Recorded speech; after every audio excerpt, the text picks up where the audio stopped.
झटपट हुलग्याचं कढण करण्यासाठी लागणारं साहित्य: अर्धा कप हुलगे, 1 चमचा तेल, 1 चमचा जिरे, चिमूटभर हिंग, 1 चमचा लसूण हिरव्या मिरचीचा ठेचा, पाव चमचा हळद, पाणी, चवीनुसार मीठ, बारीक चिरलेली कोथिंबीर. कुळीथ किंवा हुलगे भाजून घेत थंड करून घेत याचं पीठ तयार करायचं.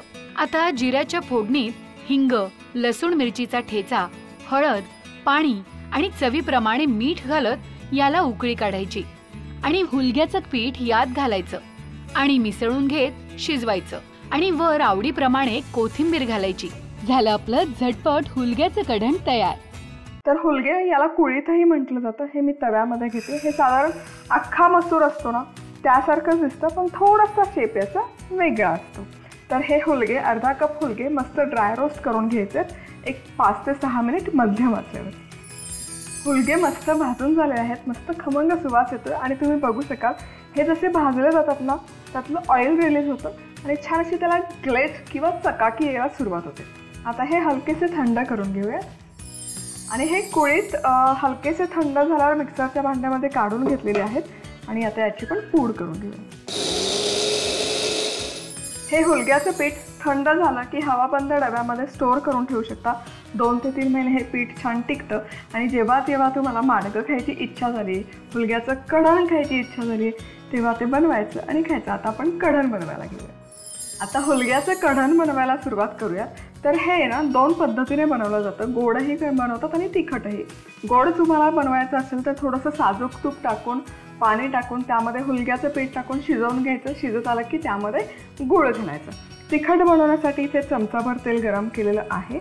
यामध्ये जाईल जिरं, चिमूटभर हिंग, लसूण मिरचीचा ठेचा. तर हा ठेचा बनवण्यासाठी मी इथे काय केलं, 2 ते 3 लसूण पाकळ्या घेतल्या मिक्सरच्या भांड्यामध्ये, 2 ते 3 हिरव्या मिरच्या आणि मिक्सरमध्ये छान ते क्रश करून घेतलं आणि छान अशी पेस्ट बनवून तयार केली. आता हे मिनिटभर फक्त आपण मिश्रण परतूया. मिश्रण छान परतलं की घालूयात हळद आणि पाणी.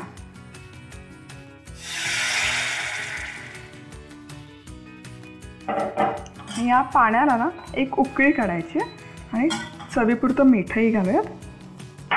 मिक्स करायचं. इथे पाण्याला मस्त उकळी आलेली आहे. आता गॅस मंद आचेवर करून घ्यायचं आणि हे जे हुलग्याचं पीठ आपण बनवून घेतलेलं आहे हे 2 चमचे पीठ यामध्ये घालायचं. गुठळ्या नाही झाल्या पाहिजे पिठाच्या.